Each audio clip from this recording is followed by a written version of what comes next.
La spécification CSS3 améliore la gestion des feuilles de style dépendantes du média en permettant d'étiqueter plus précisément les feuilles de style. Nous allons pouvoir ainsi avoir une feuille de style pour différents écrans. Alors ça peut être des écrans avec des couleurs, 2 millions de couleurs, ça peut être des écrans avec 2 couleurs, avec 256 couleurs. Mais ce qui est surtout utile aujourd'hui, c'est de déterminer la taille de l'écran afin de réaliser une feuille de style pour un ordinateur, par exemple, pour un écran HD de 1920 pixels et pour un écran de 640. Donc nous aurions ainsi deux feuilles de style, deux mises en page différentes. Là où les Media Query sont encore plus utiles, c'est que nous pouvons pouvoir faire à partir d'une même page HTML des mises en forme pour un ordinateur, mais également pour les smartphones. Donc nous allons pouvoir détecter très facilement la largeur du smartphone, alors par exemple 320 pixels pour un iPhone 3.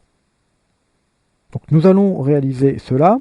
Donc les Media Queries, c'est ce que nous allons utiliser à l'intérieur d'une feuille de style, sont formés avec un type de média. Donc un type de média, ce sera par exemple l'écran, et puis d'une ou plusieurs expressions. Donc nous allons par exemple choisir type de média screen et un écran supérieur à une certaine taille. Donc nous allons travailler sur un écran supérieur à 740 et puis un écran inférieur à 740 pixels.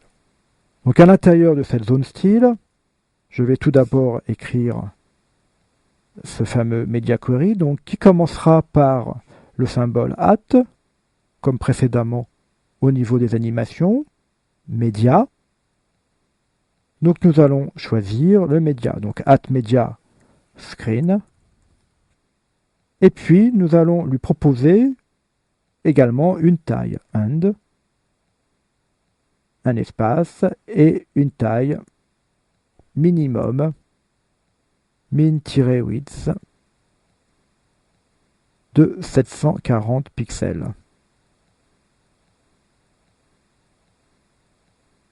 Et à présent, nous allons pouvoir créer la feuille de style. Donc tout ce qui sera placé à l'intérieur de cette zone sera uniquement pour un média dont l'écran aura une taille supérieure à 740. Nous allons tout de suite réaliser une alternative, donc pomme C, et puis V, à ce moment-là, pour un élément de taille maximale 739.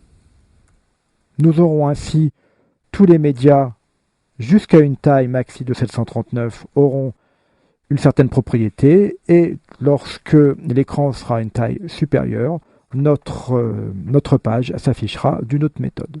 Alors nous allons simplement modifier l'arrière-plan de body, ce qui est très simple, c'est simplement pour voir le mécanisme puisque toutes les propriétés seront inscrites à l'intérieur de cette zone ou bien de celle-ci. Body. Nous allons changer son arrière-plan, background color. Donc au départ, l'arrière-plan sera par exemple jaune. Et lorsque l'écran sera plus petit, nous aurons un arrière-plan rouge. Ainsi, nous le verrons vraiment bien au niveau de notre écran. Donc nous allons tester, enregistrons et testons dans le navigateur, alors Firefox ou Safari, cela fonctionne parmi les deux. Donc au départ, mon écran est suffisamment grand donc pour afficher un élément de couleur jaune.